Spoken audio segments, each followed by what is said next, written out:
Hello, this is Lisa Leaf and Natasha for the new Virginity Podcast. This is episode 2. Last time we were looking at historic famous couples and their charts and reframing the stories from a position of they just ripped off all of the women in their lives, basically. And we were going to go back to that, but are we follow our special interests from week to week, which means that our series, while ongoing, will also be sporadically interrupted by something that is of interest. And so this episode, what is of interest is the apocalypse, the book of Revelations, and just how well there's just so many layers. I mean, like this is not in any way like a Christian perspective, but it's certainly a deep dive, for lack of a better way of putting it. So as an introduction, Natasha, astrologer extraordinaire. How are you? Hey, I'm mic'd. I'm mic'd up now. Last time, of course, was spontaneous with our podcast. I was on my flip phone. So I'm sorry to everyone who had to suffer through that. I think I'll sound better this time on an actual microphone. Yeah. So I was at the library with my kid and this book jumped out at me. It was Armageddon. And I didn't grow up with the Bible stuff. I don't know anything about it, but I know like it's around. People believe that there's you know, something's gonna come and save them, like a resurrection of Christ or something. I mean, it's complicated. So I read this book and I know Lisa knows a lot about it. And I thought it'd be fun to talk about in light of the current events that are happening.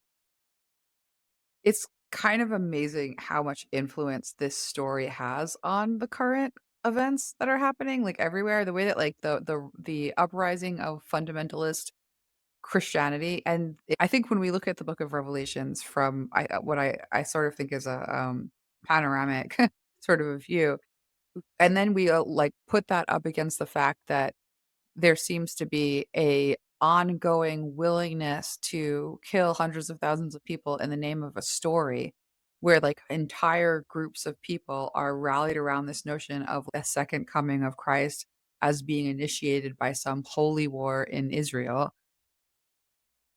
Just the insanity of the Texas ranchers who sent red heifers for slaughter as the perfect offering for the purpose of the second coming. So there's all kinds of dogma and like almost like a viral belief in the end of times, and there's just a lot there to unpack. So what did Right. you find interesting about that book? Like as somebody who's not religious or didn't grow up with that, you didn't get the indoctrination. What did you think Yeah. about? Where do I start? Right. Like, there's no chance of me being converted or being convinced that this is what I want to believe in. So I'm reading it with a really like interested eye that the book could be used as such a tool to control people. And like, I really didn't know that this is just one of like 66 books.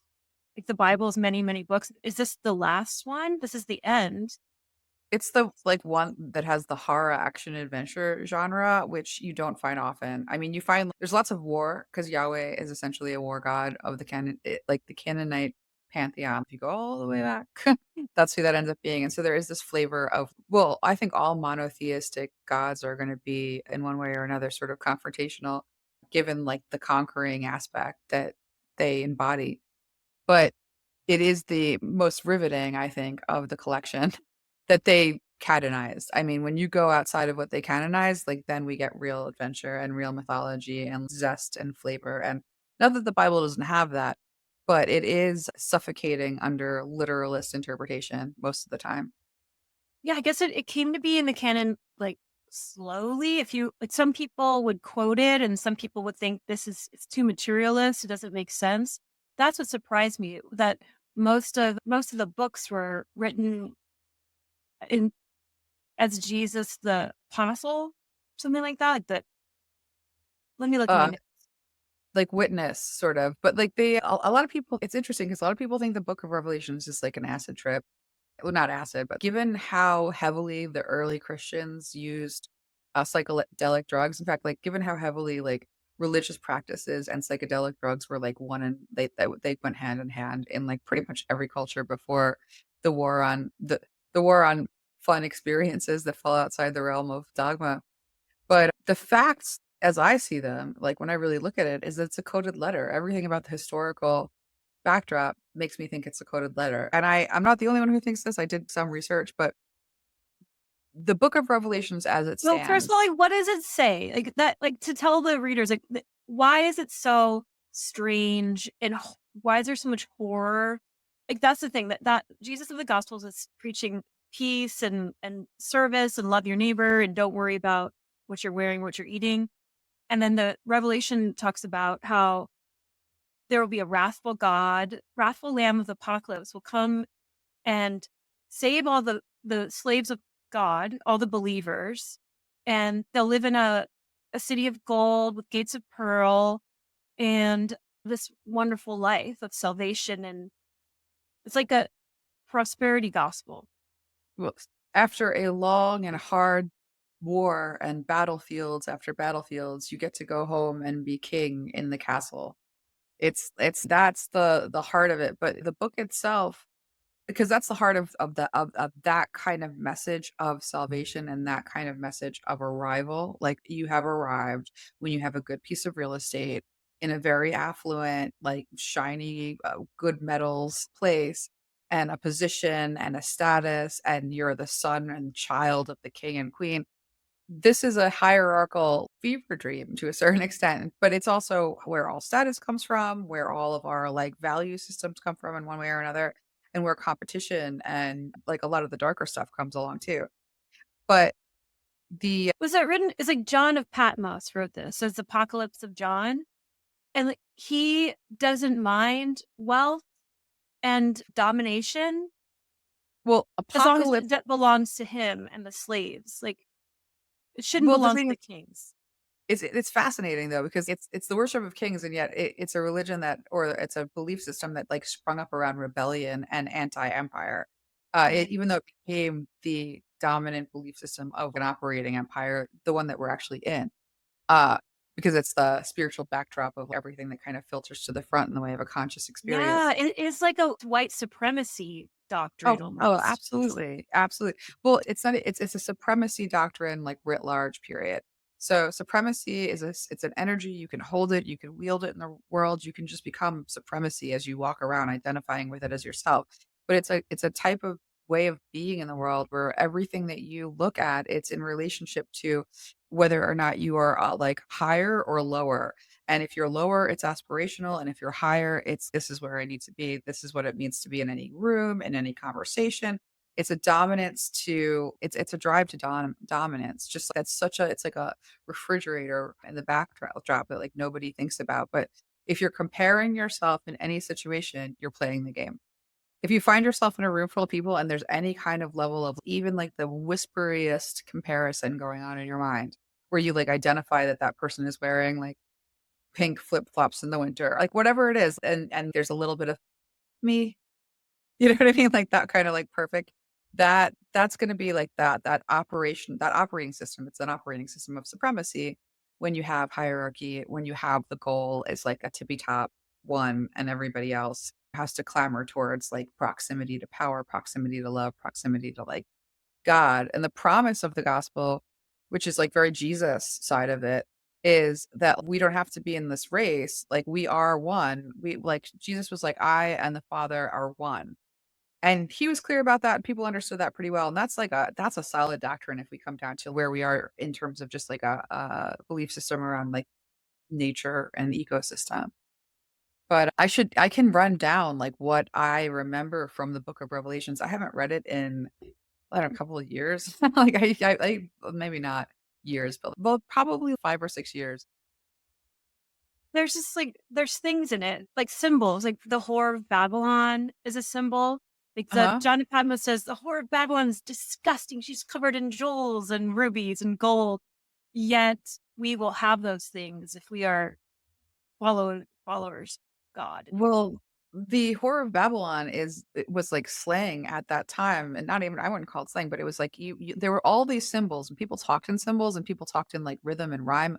They were a lot smarter in some ways. Like, when I look at the Book of Revelations and I understand what's going on, and I kind of just look at the facts of what I understand, like, with the backdrop of something called context, it's actually cool to look at the language one of the things that I think is so cool about the Book of Revelations is apocalyptic writing was a genre at that time, and John was an apocalyptic writer. Just like, There's yeah, others, right? Isn't there like yeah.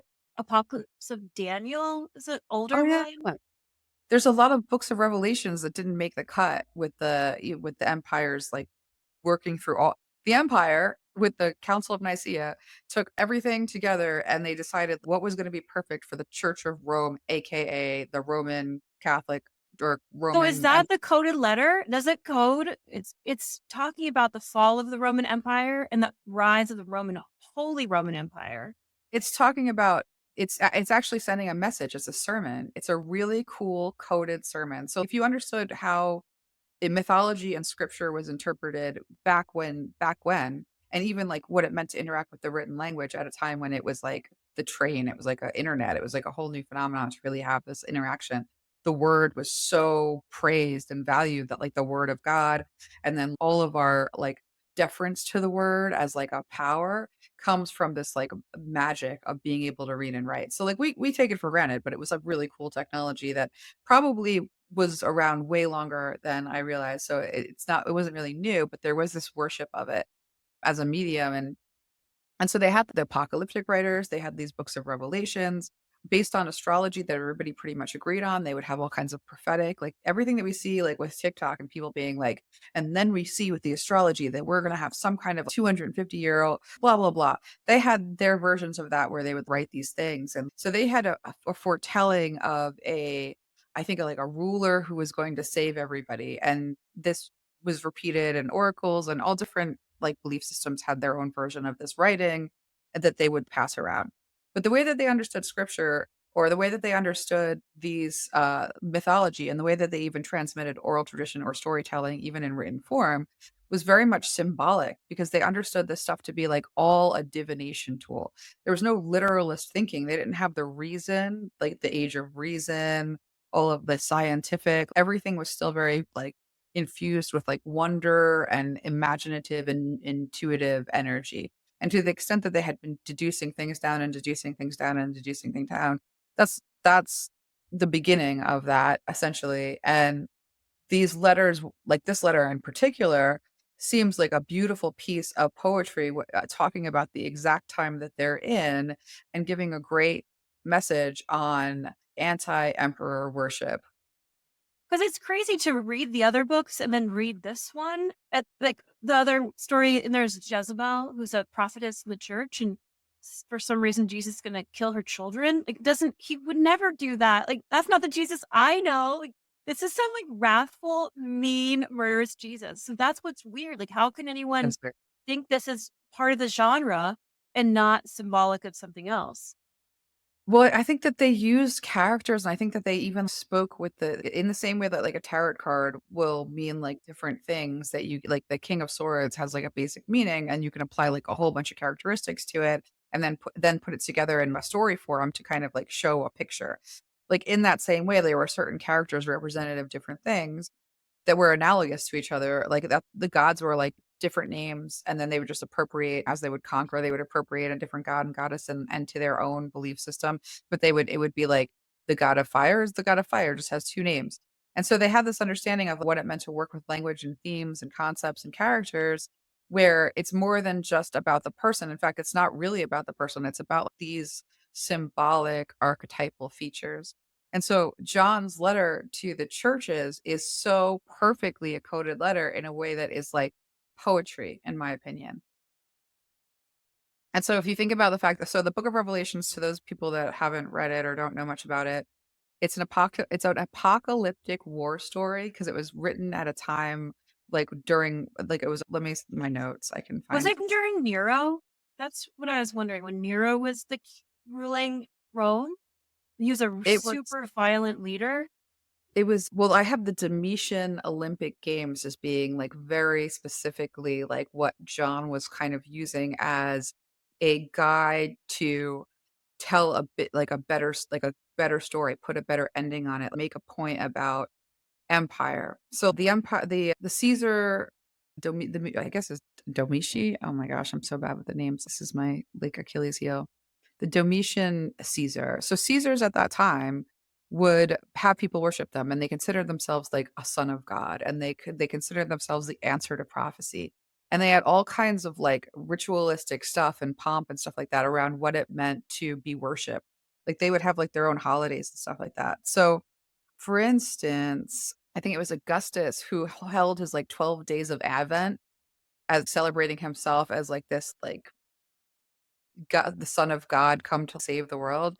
And like where you see that like parallel in Christianity, it's because there's so much like crossover over the like how the story builds itself out. But this was another like horrible, like crappy, like evil, like psycho Caesar who wanted to be worshipped. And like part of what it meant for him to be worshipped and what he did when he was like he made himself an object of worship was like these games, these Olympic games. And in these Olympic games, there was a certain structure to the way that he did things and a certain style to the way that he did things that John is it's like a parody. It's like pattern recognition, but how can I explain this? So Ephesus was a trading hub, and these churches were in a place where between East Asia and the Western world, like this was this bridge city in the middle of, and it was a major trade hub. And so ruling over this trade hub was the Emperor Domitia. I might be saying that wrong because I have like such bad, or I'm just bad at that, but I try to not do that, but I might. Anyway, this horrible emperor he was just like abusive and terrifying. But in order to buy and sell in the marketplace in Ephesus, you had to say that the Caesar is the God, and you had to pay tribute and you had to make an offering to the Caesar as God and say, I say, or I admit, or I recognize that Caesar is the Son of God, the Holy One that we have been waiting for, the everything and the amen. And you offer incense. And when you offer incense, they like stamp your hand to show that you have bowed before the emperor and said the emperor is God. Now, Paul, who was in exile from at this time, was writing to the churches that he was like the pastor of from exile, and he was kind of talking about this whole process of the mark of the beast is in Hebrew letters. There's some kind of, I have to look at my notes are not actually accessible. I'm working like perfectly just from what I remember seeing at this point. But there's a number combination that ends up being like where Caesar Domitian is 666. And that mark of the beast is you bowed to the empire and now you have a mark of the beast. Like you're taking on, and they called like the emperor beast. They called his father a beast. And there's all these parallels. His father was called a beast. And there was a story about his father where his father went off to war and took a head wound and lived to talk about it. And so this comes up as like a reference in these letters. Domitian has a statue where he stands with a scroll written on both sides that has the seal, and only he, as the Caesar, can open it, and nobody else is worthy. In the letter that John writes, he says that he sees a great God on a platform, and around him are 24 angels singing, "Holy, holy, holy, you, O God, are Almighty," like "Holy, holy, holy." All day long, every day, they just sing to this God. And that's exactly what happened every time they had these Domitian games, like there was this platform and there was this Caesar and there were 24, I guess, hired like praisers that would sing, "Holy, holy, holy, you are holy." And so all of these parallels are kind of like drawing this picture of like the theater of what happened with some of the rituals with these games, like very specifically. And so he's drawing these incredible parallels that are like almost like I'm trying to oh yeah, so like another part of the games, these Olympic games, is when the emperor, the Caesar, he would call up the leaders of every region in his empire and he would say, I have to like there's very specific wording.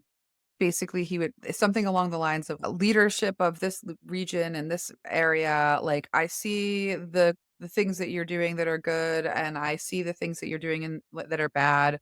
And if you don't change these things, I'm going to snuff you out. And it was like a formulaic speech, like of the good, the bad, and the things that needed to change. And John does that with each one of the churches that he's speaking of. And so he's like very much speaking about this practice of emperor worship. And he's saying, our God is not you are offending our God, and you are offending what it is to be like true to salvation and truth and justice. We do not worship any, like, one of the commandments is you do not worship any God before me. And so John was just really talking about this practice of not worshiping and taking this mark when you go to buy and sell. And everybody worked in the marketplace. That's where everybody's business was. So it's a really cool play on what was, like, something that everyone would have seen, I don't know how many times, you know what I mean? So, there's a lot there, though, that goes, like, hand in hand that are just, like, these, like, there was a horse race involving 4 horses of 4 different colors in these games, like, all kinds of stuff like that. Like the four horsemen of the apocalypse. Yeah. In these Olympic Games, there was a horse race involving 4 horses in 4 different colors. And if you go to this game, you take part in dressing with white gowns and gold, addressing various regions. Like, this was all part of this thing, the 24 statues, and the same, like, 24 angels, but the 24 statues on the same platform. They both had 24 statues. One was the 24 Greek gods, and one was the 24 angels singing at all times. Like, they paralleled. What about the Grim Reaper that cuts grapes that human blood flows from? Well, this guy is this is the worst one of the these are Caesars would kill you and torture you and throw you in a pit with, like, lions that would eat you alive. They were Yeah. constantly having the most, like, violent, they were killing entire, like, swaths of people. There are Yeah. mass horrible, like, torturing, like, they tortured people, like, very openly. There was crosses and people hanging from them. So, like, Yeah. and the believers, so it was like this, it was basically taking that story and saying, "I this is what the story that we're having to deal with, but I'm giving you a different ending, and we're taking it in a different direction, and it's one where, like, our God redeems us in this way, and when Jesus comes again, do not bow, because when Jesus comes again, like, what is more important is, like, the truth and not bowing and, like, and emperor worship." I was surprised by the wedding banquet passage Mhm. where, like, Christ Jesus marries the church. That's his bride. His bride is the Yeah. church, not people, right? And so at the wedding supper, their meals the flesh of Christ's enemies. And then Yeah. he puts forth his sharp sword in order to strike down the nations in the final battle, which is the Armageddon. Like, Armageddon and Apocalypse are a little bit different because Apocalypse is to see, right? To Mhm. to be revealed, and the Armageddon is the final battle. Mhm. And yeah, it just seems so cruel and violent and vengeful. But I Because guess if that's what you're experiencing that and around you, you want to have the tables turn. this guy was in exile on an island, like, writing to his churches and being like, and using the format of these games and using all the symbols from these games and, like, flipping the script and creating, like, a new story of it. Like, it was a powerful message, but it's a war story.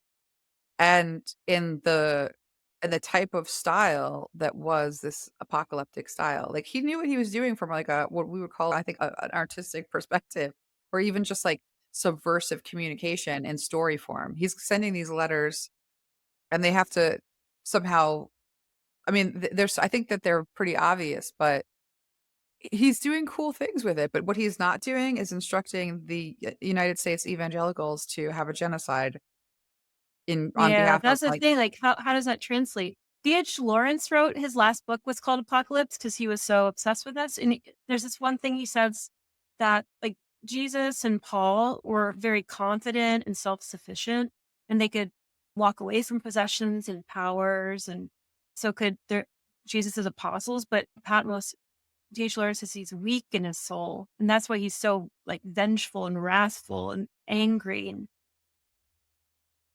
I love D.H. Lawrence. It's like this, we are in such an incoherent place with belief systems and, like, even what it means to relate to a deity or God. And insofar as this is a beautiful, amazing text that conveys a very strong message that says we do not bow to empire.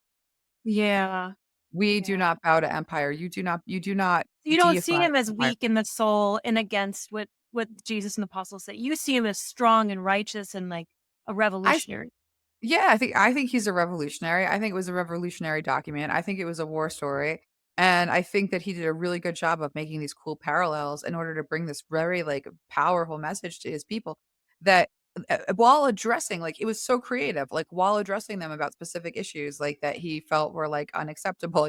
Like, he used the format of the Caesar to make an argument against emperor worship. And what I think is so fascinating and, like, such a weird juxtaposition is that the Christian nationalist movement, as we see it and know it and understand it, is like they are worshiping a very emperor-looking man. Yeah, it's so ironic, isn't it? Yeah, So or like this that only like 200 years have have people really followed this book of Revelations to the T, like literally. Like it's what kind of self-centeredness does it take to think it's going to happen in your time? And they set dates and then it doesn't happen, and they set another date, doesn't happen. it's a fantasy, like, these people live for it, and it's a war god story that say, "You sacrificed your life for the glory of the kingdom." That's a trope, that's a story, that's an arc, and we don't know that we are stuck in the story of a war god, and that's what is kind of possessing our demise almost at this point to a certain degree. There is a way in which people who are invested in a belief system that says that the end of the world is coming, bring the end of the world. When you neglect something, you have, like, wish fulfillment, like self-fulfilling prophecy. And then you get to have confirmation bias to bolster that, and you make it even worse. So, like, we have basically an annihilation trajectory with, like, people who are holding to this type of thinking and this type of way of being in the world. And I'm not just pointing my, finger at Christians, like anyone who's, like, in a supremacist "mine better than yours, and I will go to war for it" situation like that, that's definitely disordered thinking. That there's no two ways about it. And we have a problem with it to the extent that, like, what's going on in the Middle East and what's been happening in the Middle East, a lot of what we're seeing in terms of this dehumanization has to do with people having allegiance with a story instead of in any way connecting with the reality of, like, what it is to be a human being. So what is that story? That story that I am gathering from what I read is that there was Armageddon happens in northern Israel, and then Jerusalem, there's a temple that has to be rebuilt because Muslims have built the Dome of Rock there. So once that temple's rebuilt and what and what's the story? Like it's So, Jesus is and the coming Jews back. actually die, right? Like there's a war and they all die, but then the Christians, their king returns and they live in this walled city. And I'm like, Mhm. how is that a reward? Like, how are you being rewarded? That's evil. That's fucked Yeah, well, up. that's what I mean. Well, that's what it's a war god's fantasy played out over and over again. Like, we have a big war, everything comes to an end, the king comes back, retrieves the faithful fighters, brings them into a city of glory, and then they rule together because they have overcome and they have chosen the right king and the right war, and they did not do the evil thing of the baddies who chose the wrong king, and now they are rewarded while the others are punished for all eternity.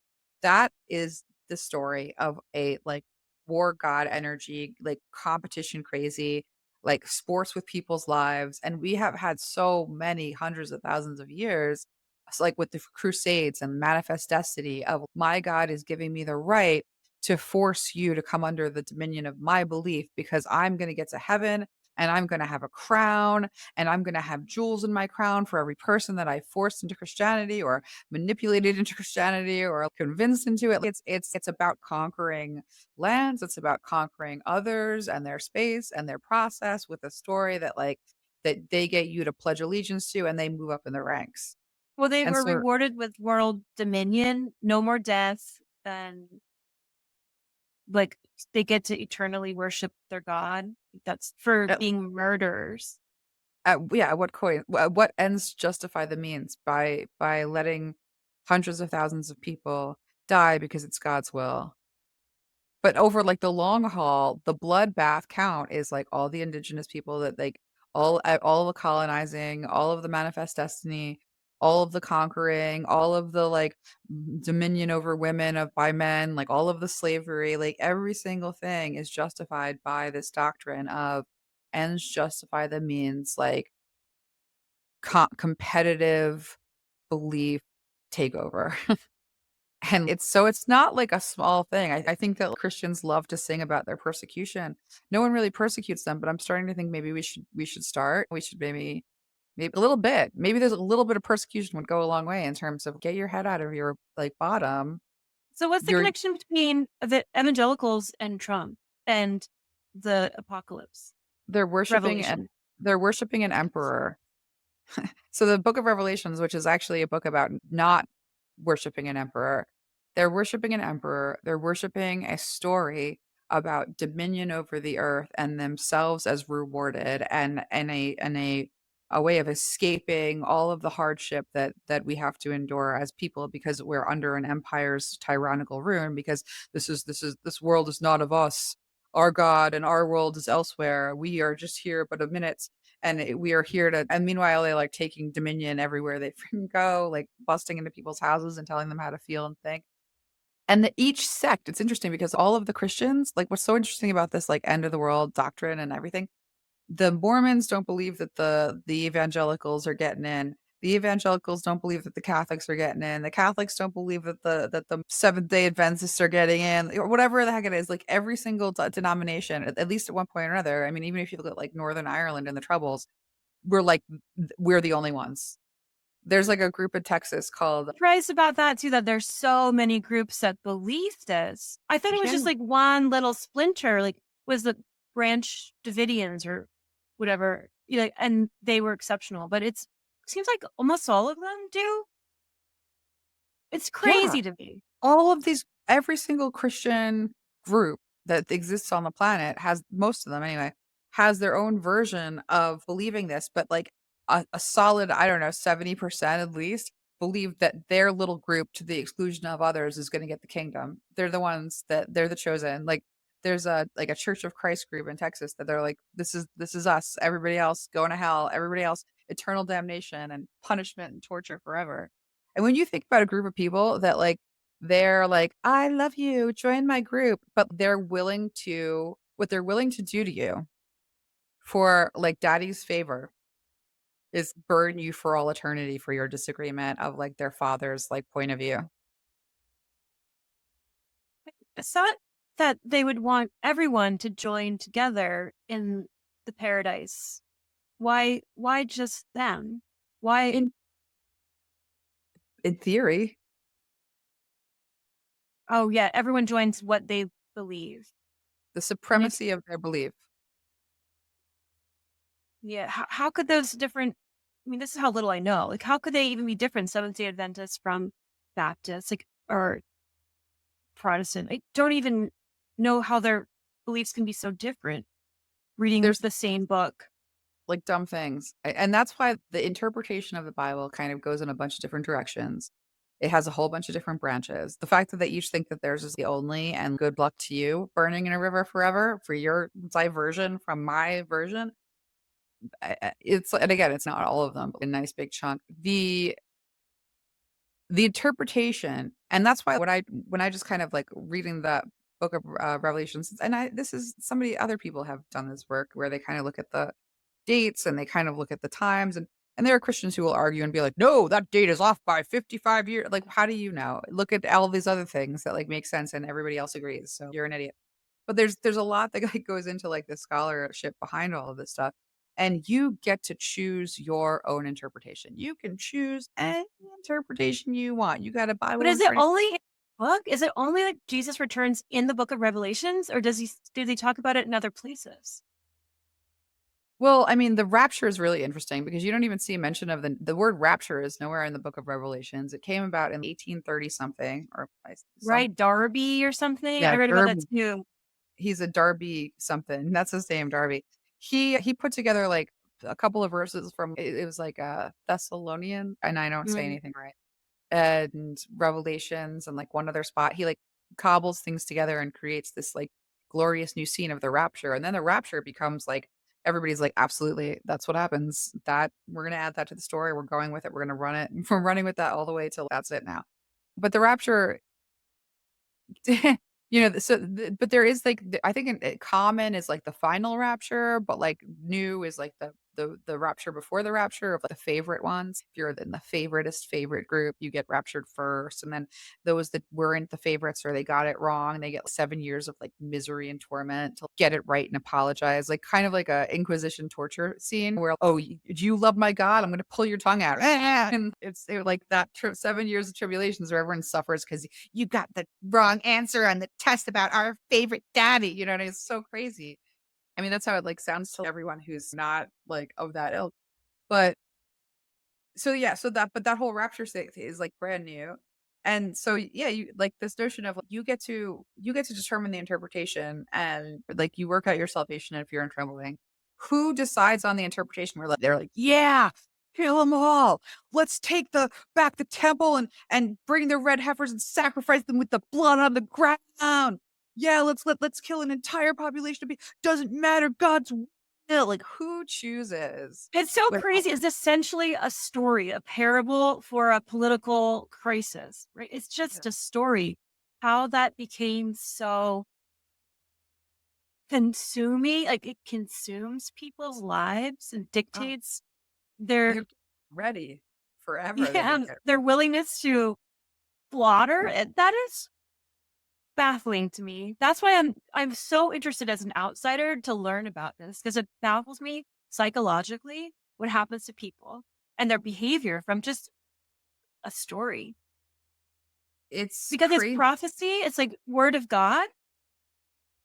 It's you could well, I think you can do a lot with it. I mean, listen, my sort of not just my pattern recognition. Like I thought Rob Bell preached something on this, and I like looked and I found a different sermon that was pretty good, but that wasn't it. Like I tried to find the original place where I think he might have been the one that like made the connections in a certain ping pong kind of way, but like everyone who has a scripture in front of them, no matter what the heck the scripture is, it doesn't matter. Scripture to scripture to scripture is taking their eyeballs, they're reading over a story, they're deciphering like an influence of the divine that they can bring into their life experience and then make alive in their experience. There's a whole like channeling and transference thing that happens with it. But it's a mirror in the sense that it is a divination tool.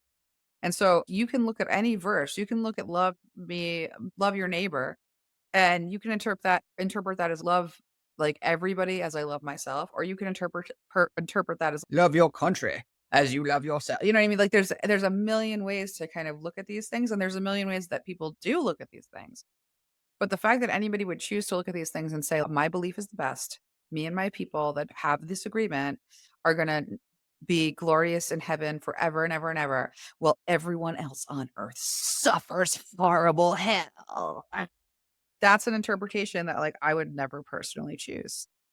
But it seems so like it's like the dark side of Christianity. Like the human shadow Yeah. wants to be told that wealth and power awaits them and conquest and supremacy. Like that somehow is appealing. It's like yum yum yum yum rather than giving your material possessions away and truly loving your neighbor, living a life of service. You know, that's not as fun. It's not as juicy and yummy. So it Yeah. appeals to the dark sides of human behavior. Yeah, it's like it but it's an investment of faith. This is where I see where people are like, so my mom is an evangelical, and like, this I think for everybody who like grown up in a church doctrine situation is dealing with this disconnect with people in their lives where they're like where they look at you in the eyes and they're like, well, I guess if you're deciding that, then you're gonna have to be tortured forever, and I'm gonna go somewhere else. If it was my kid, if it was even my friend, I would be like, I guess I have to go with you because I'm not leaving you in a situation like that. Like it's a weird like leap of it's a cognitive dissonance where, and I think that like on a familiar level, it's Like what especially specifically are you referring to? so like my mom, I will be talking to her and she's an evangelical Christian. And like I grew up in the church and she has a daughter, by the way, that verifiably psychic like my whole life. And so she like has a way of acrobating this around in her mind to sort of like still bring it back to Jesus. So we do have this major dispute like regarding Christianity. And so she'll look at me and she'll be, I don't know, I say mean things about Christians all the time because I find I just, hey, like honesty, right? But like when I'm talking to her, I'm kind of honest about like my views. And I said something to the effect of, well, I'd rather go to hell than be with a bunch of like people that believe this stuff and act like this and have these opinions about other people. Like you go with that's your friends. I'm going with everybody who is genocide, all the genocide victims. I'm going to be with them. We're going to, wherever they are, I'm going. You guys are, you can have your paradise. That's some nastiness. I don't want a part of it.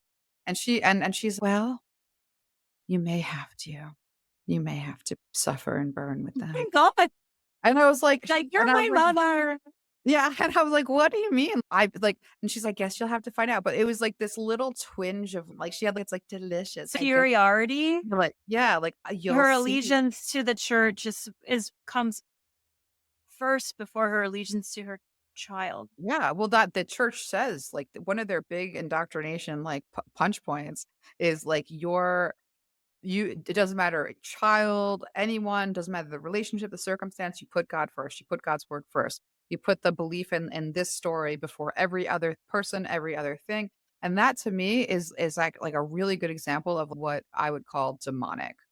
I would That call is that that's evil. that gives me like my whole body is like, fuck that. That's like Yeah. so like defiantly no when I hear Yeah. that. Absolutely Because not. Like, that who is are you? yeah. That's a really good example. Back when the Jesus phenomenon was happening for people and they were like, we don't need to worship sticks and stones and like idols that we make. Like we have a relationship with the divine within and we are connected by way of like breath and life. And there was a lot of cool mysticism that came through the Jesus part. The clobbering of like Jesus with Yahweh is like this emperor, like the empire made a genius like chess move strategy thing where and they also figured out how to take all this religious technology and validate this concept of God, even though like it was from all the other belief systems where the Roman Empire had done their previous conquering.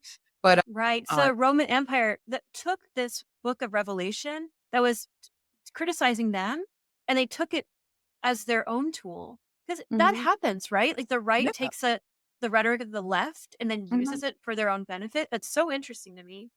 mhm, To steal rhetoric. yeah, like I've it's heard like I'm sorry, I'm interrupting. no, go, no, it's because it's It's like exactly fuckboys who use the rhetoric of feminism to, to it's an old tried and true. It's a trick that works. You know what I mean? People they to think that our these ancestors were somehow like dumb. No, like the Book of Revelation is a beautiful, like brilliant kind of piece of work, and there is really cool stuff that you can do with interpreting that symbolism. Like you can play divination games interpreting that symbolism, not even games, but you can do like a lot of divining through that like story and come up with all kinds of cool things. And people have there's something very like riveting and fun about it. In fact, all scripture is way cooler when you can understand the language of symbolism. When you understand the language of symbolism, when you know how to read symbols, when you have an archetypal framework of like how story structure operates in relationship to like messaging and narrative arcs and word weaving, now it's this is amazing layered wisdom like chronicles like all day long. But when it's this literalist like fan fiction like sports casting nightmare, like hellscape of demonic, like structure worship. Structure worship is empire worship. And that was never Jesus, but it certainly is a war god's game. War god is all about strategy. So there's some kind of wisdom in the way that this came together, but it's all evil. And in the same way that they would said, "Oh, I'm not gonna worship that statue because that's not where God lives." Like, I think where we are in the evolution of religious belief is we're not gonna worship that story. It has no soul in it. It's literally like it's a structure with words around it that conveys a meaning that has no life in it except the life that we imbue it with. It's a tool. It's a divining tool to make that God is just as bad as making like something. It's the same thing as making a myth God in a certain kind of a way. you're right. It has no life in it. That's what I feel. I feel like this story has no life in it, but I go outside and like the trees and the grass and the wild Mhm. animal, like that to me has a life to it. Like it's vibrational. And I find myself able to worship that in a way. It doesn't give me anything, but it gives me meaning. Whereas this book doesn't really give me meaning. It gives me, I I'm perplexed and I'm afraid about the people who do get meaning from it. yeah, I can worship through a story, That's why I can get down with deities because I can work with mythology, but it's because I know that I'm dealing with like symbols in the same way that like a tree is a symbol for a vibe and a mountain is a symbol for a vibe. And like the vibe of Scotland is different from the vibe of India. Like when you step off the plane, you feel it. Like the What's story the is vibe of Book of Revelation? What's that? What do you get? Do you just get no vibe from it, or do you get it's hard for me when Texas Rangers are sending red heifers for slaughter on the heels of a giant slaughter of human life, the likes of which hasn't been seen since, they do sadly. that because it says it in the book, right? Like they send a ram and it's slaughtered in Yeah. Like, Palestine or Jerusalem. what belief system demands a blood sacrifice of an animal at this point? I mean, I know that I eat meat and that's like really terrible, but like quite frankly, so like the god of capitalism and a hamburger for me is a stumbling block that way. But who worships something and they're like, oh, go get the I mean, I guess there are belief systems that, like, have this worked into it, but who is, like, breeding, like, through IVF, like, the perfect red cow so that they can slit its throat and be like, "Yes, God, this is for you." But that's the Yeah. blood but this is the god of blood sacrifice because what's a genocide or what's a war except blood sacrifice? And so blood sacrifice being such a staple that you find throughout, like, a lot of these scriptures, that comes back to, like, why are we interpreting it this way? What's the allegiance to this? Like, why are we choosing supremacy? Jesus has a lot of other good things like, we could focus in a new direction and get a lot out of it. There's no reason to, like, leave that archetypal, relationship, but, yeah, Americans are doing some, like, crazy things right now in terms of power and Israel, and the story has everything to do with that. It's a story.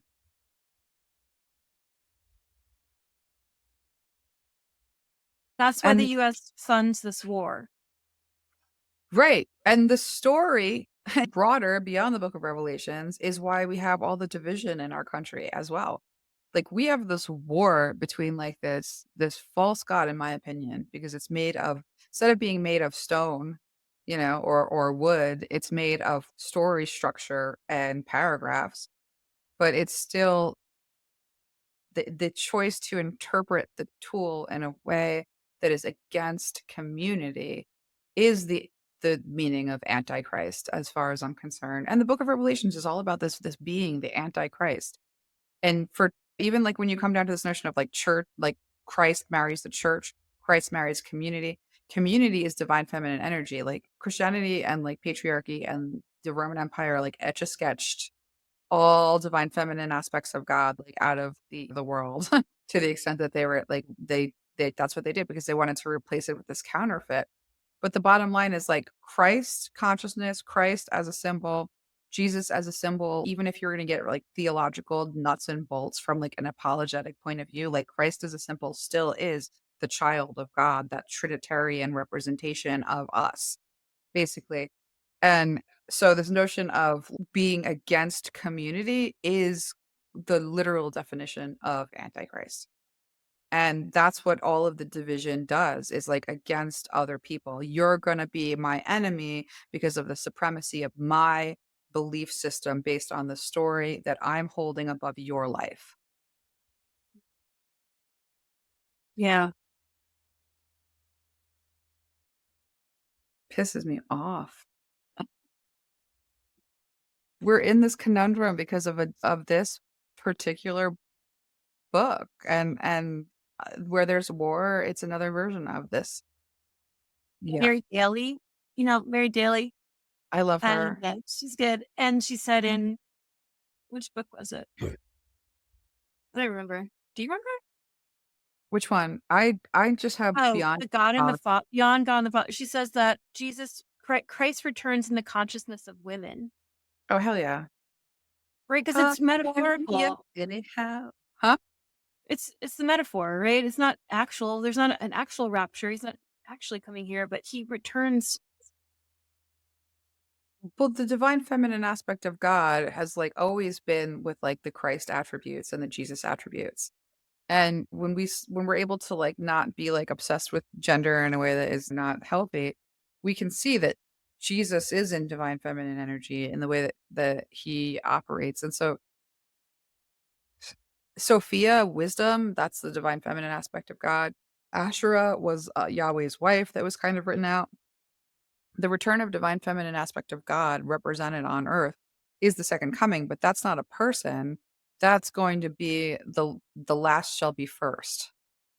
Wait, was Yahweh a Hebrew god? Yeah. Well, Canaanite pantheon very much then there's this El Yahweh, and then Yahweh becomes kind of like it like swallows the El and moves on and to be like the dominant Hebrew god. Mm. But it's a desert war god, and it feels like one, and you can tell that that's its essence is comes from that particular aspect of the divine. And on the archetypal angle, like at its worst, it's like a tyrant war, like controlling patriarchal nightmare, and at its best, it's fighting and advocacy for the children of the universe. When Canaanite is Canaan, which used to be, that was what Israel was called, that area. It's like Palestine and Israel. They're not even cousins; they're siblings. This is why this is so crazy. Oh, that's sad. The belief systems between the Muslim and the Christian faith and Judaism are like cousins, brought siblings. They really literally are. The Abrahamic religions, like we're talking about a family tree. And so to have all this warring and to have it culminate in, well, for a war god, one god has to dominate above all the other, which means the only way that world, that operating system leads is towards an annihilation, where there's one like left standing. And so when you have two religious beliefs that are monotheistic, that both believe that their God is supreme over all the other, and that it's their job to subjugate everyone else into that belief system to save the world, now you just have the likelihood of a war, which is why these prophecies come true, because it's like a math problem that answers itself. This is really baffling. So Abraham had two sons, Isaac and Ishmael. Am I Hmm. right? I'm just like trying, and one Yeah, was Christianity and one was Islam. And yeah. so they're all trying to kill each other somehow. Mhm. That is weird. The Ishmael, it was the child that Abraham had with his slave that he sent away, and Isaac, right? Yeah. Was with He's the Sarah one at he was supposed to kill or something. And yeah, he then was a as miracle he birth decided to, God decided, nah, just in the kidding. in this touching scene on the mountain. Like so yeah, Abraham had Isaac, Sarah had Isaac, I think at 95. If I'm getting like names botched just 'cause, These but yeah, stories are nuts. Like the yeah. fact that people live their lives by them, it baffles me. It blows my mind.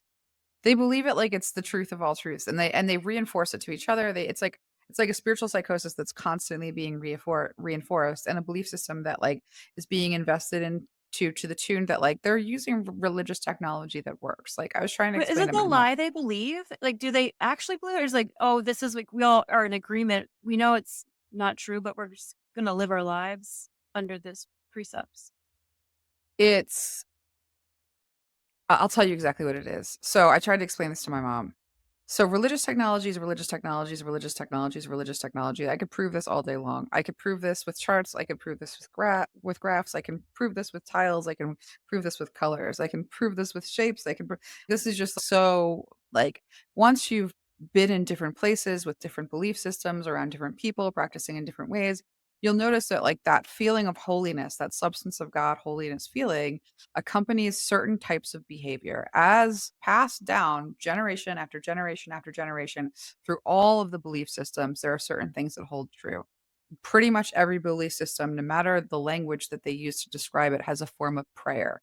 Pretty much all belief systems, would no matter what the language used to describe it, has a form of ritual, practice, liturgy. Everything that uses in one way or another, like some technology of music to bring on like states of catharsis and states of unity in an energetic way. So there are these certain things that you can do that can then create a catharsis, create like release, create a like technology of forgiveness is also a technology of release. And if you have a story that you can move through the like movements of in order to achieve that, you're going to have that lightness of being, you're going to have that release. So the story is kind of irrelevant. The magic is like what happens with like belief that people apply to it and also like these practices that are passed down. So like the placebo pill is a really good example of the story doesn't matter, the belief like heals. Doesn't matter what the story about the pill is. Like it's so what happens with a conquering sort of belief system or a conquering kind of mindset is that if you grew up in a small Texas town and the only thing that you know is your religion and everybody has the same religion, some variation, and you can look at each other and be like, oh, the Mormon's going to hell, but you don't disagree that like Jesus was born on December 25th.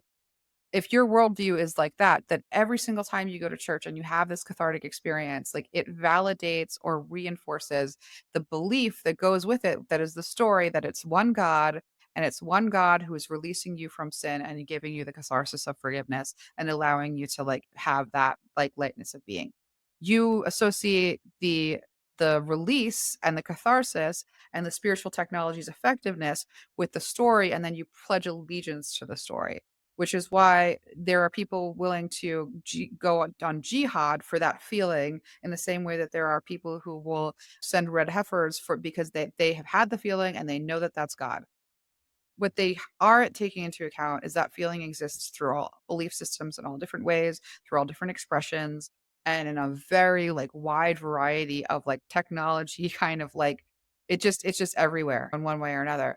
And so Christianity does everything in its power, and I think like dominant religious belief systems that are patriarchal does everything in its power to capture and hold and command and say that feeling, that catharsis.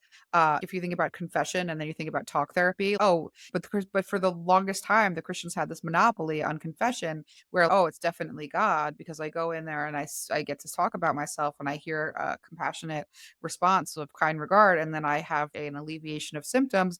It's because I'm talking to a priest who is connected to God. We this is where we get these allegiances that don't make any sense and a belief system that says I know that I know that I know that it's true because I felt it. Just because you felt it doesn't mean that the story makes it so. But that's why people believe this way. Because it makes them feel good. It alleviates the weight, like the alienation or the weight of existence. It works in every belief system. That's why we have persisting religion and persisting spiritual belief systems because these technologies work time and time and time again. Meditation, contemplative prayer like works every single time. And it's not because the answer isn't there is no God. The answer is there is some kind of we're in an ecosystem and we have a body and that body is like simultaneously like a single perspective and also like a world and a universe within of its own individual expressions of life within us. So we probably in one way or another mirror this and the existence of God is there. But God is by far and large a substance, not like a one guy who's you're my favorite, wink wink, we're gonna forever just be awesome because you're giving me the right service and everybody else can die. You know what I mean? Well, that is exactly like that is the tagline. Exactly that. Yeah. So it's dangerous.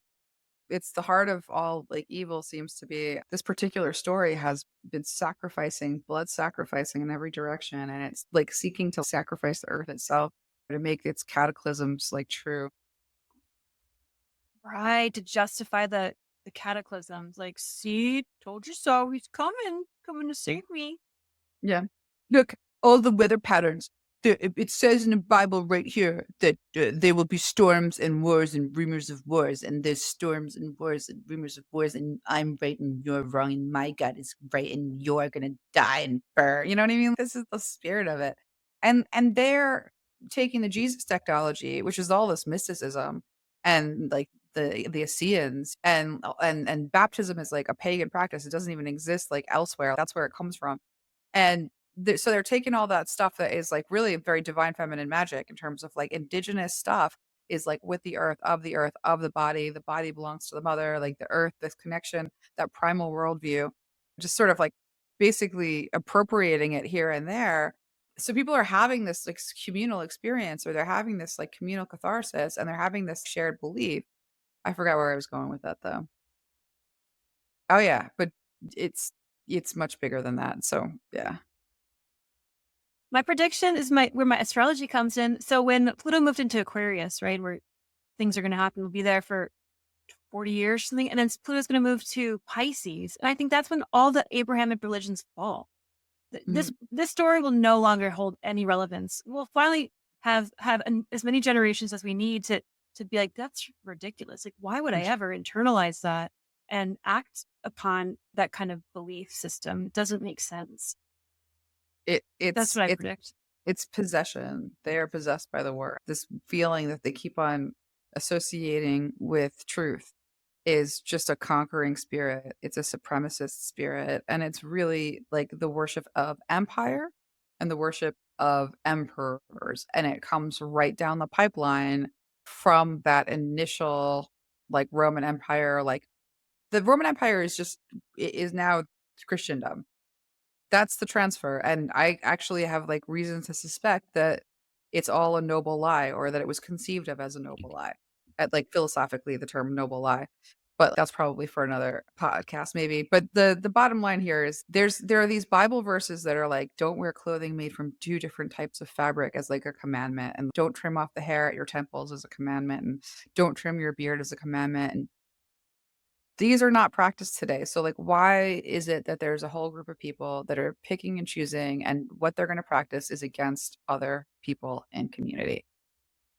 Oh yeah, and it's in 20 years, 2044. So you're shedding light on this. So in 20 years, things will change. I am Maybe. interested in the noble lie. That's Plato. That's Mhm.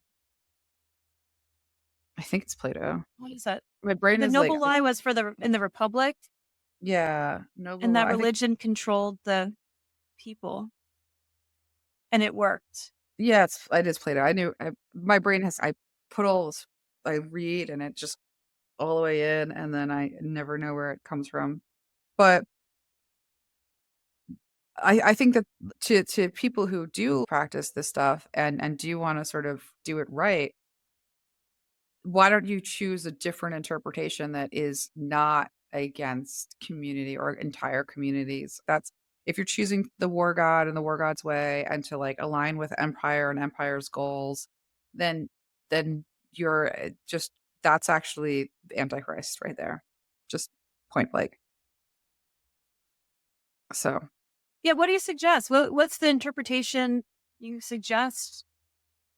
I think there, and this is actually kind of probably a good place to sort of close a little bit, but I think that there are 2 things that I suggest to Christians in my humble opinion, which is never at all humble. But there's two things in particular, and I'm gonna butcher names like this entire podcast just 'cause I have auditory processing issues, which means that I just don't do well with certain pronunciation I think and, you've been saying them right, as far as I know. really, I hope so. This is like a deep fear. Like, Do I not just doubt don't yourself. I'm like, "Insecurity alert, insecurity alert." No, speak with authority. But there's 2 things. There's a verse, and I don't know it by heart, but I'm sure that the Christians who read the Bible all the time can find it at the ready.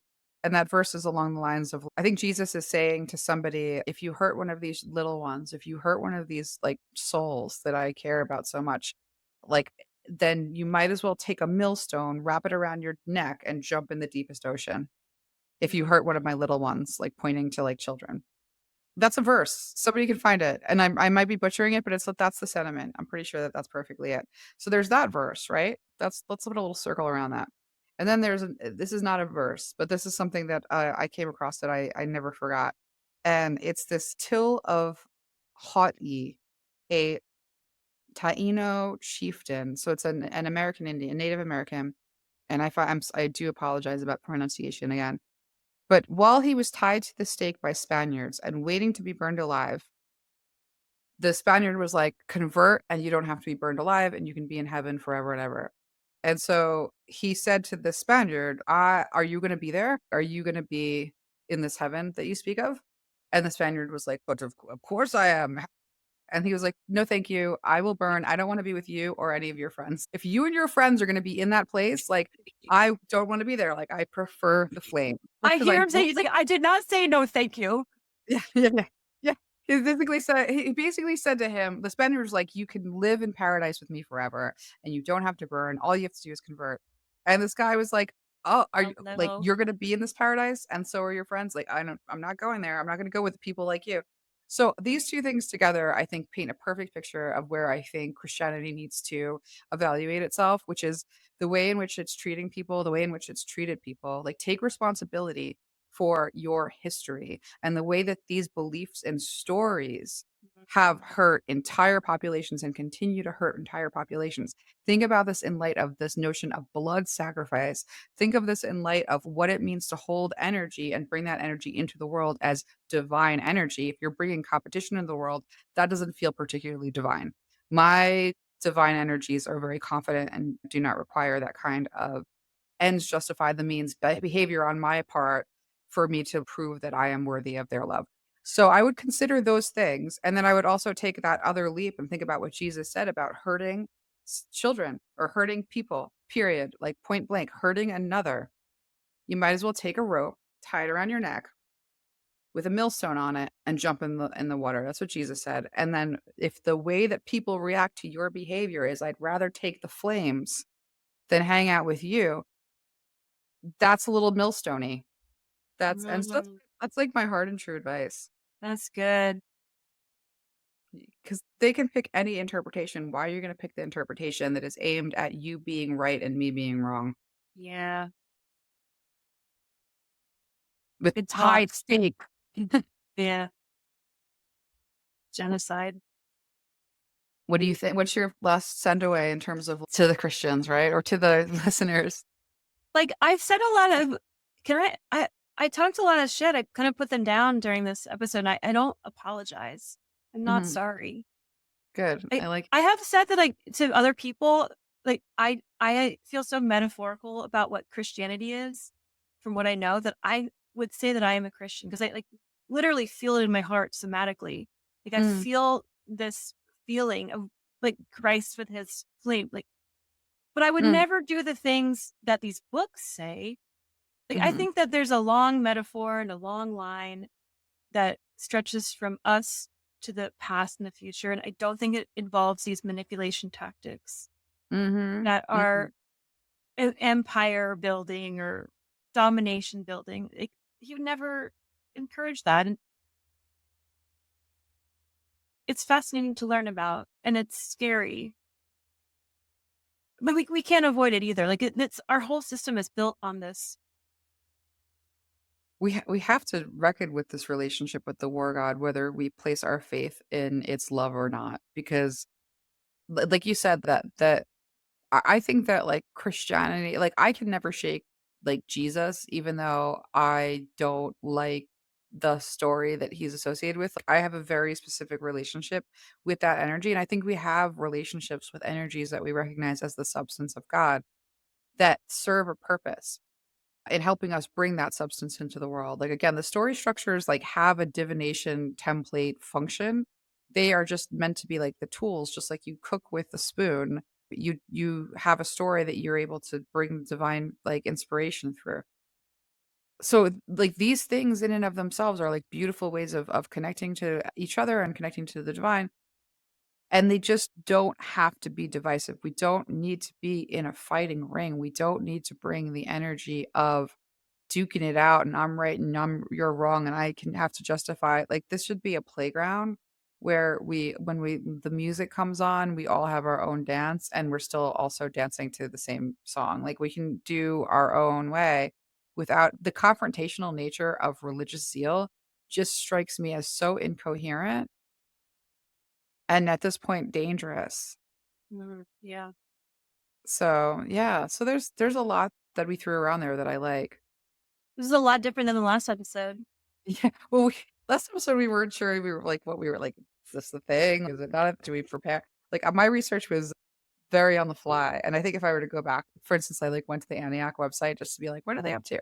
And there's, like, a whole, like, Coretta Scott King, like, house and or not even building, and she's, like, the main, like, splash page. I was like we I but when we were there, this was maybe the case, I don't think so I mean, I don't know, I'd have to kinda, like, double check, but yeah, I had fun, and I think a lot of what we said was really insightful, important, and it's worth listening to, even with the flip phone, which I think was punk rock, I'll be honest with you. Like, when we put that up, I was I'm like, like, let's "This do this. No turning back. let's do it." Just call me. Like, it's like What the do you? podcast vibe with when we didn't have mics and we didn't do it right, but I do some of the stuff that came through that one. But this one, yeah, this is more, I think, the flavor of like how it will be a little bit because we'll have a mic, we'll have sound balancing and stuff like that. Yeah. Do you want to do something like the witch's wound next time, or just play it by ear? So I think that in terms of picking up, like the first podcast, we sort of said we're going to pick up with the astro chart, like framing of stories, and I think that we're going to dip back into that podcast.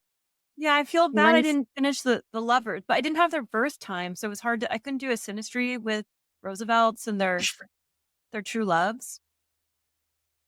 Oh, bless you. sneezies. I think we're going to dip back into that series from time to time, but I think that we're not sequential series persons because of how neurodivergent we are. I'm pretty sure that PDA. I had a PDA attack if I had to do the charts again. It's like a lot. It's a lot of charts to read all at once. we both have to contend with PDA, which means that we can only do this if we are following our special interests around like a puppy dog. So that's going to be the flavor, I think, of how we're going to bring stuff through. We'll probably go back to that series whenever we are interested in it again. We'll have some names pop in our head and we'll want to do it. But next time, the Witch's Wound is a good one. I think we can get into that because I think that one piggybacks on the Book of Revelations a little bit Yeah. Yeah. because the God Wound is pretty close to that Witch's Wound. So we can take that Oh, on. I like that idea. okay. Good stuff. Until then. Until then, this is the New Virginity Podcast with Lisa Lee and Natasha. We will see you again in 2 weeks. It's every other Sunday, except that it comes out probably on a Monday, maybe a Tuesday. So high five. Like, When it's also spontaneous in its arrival. So we love all of the people who are listening, and we'll see you again next week. Yeah. And now I just, stop recording.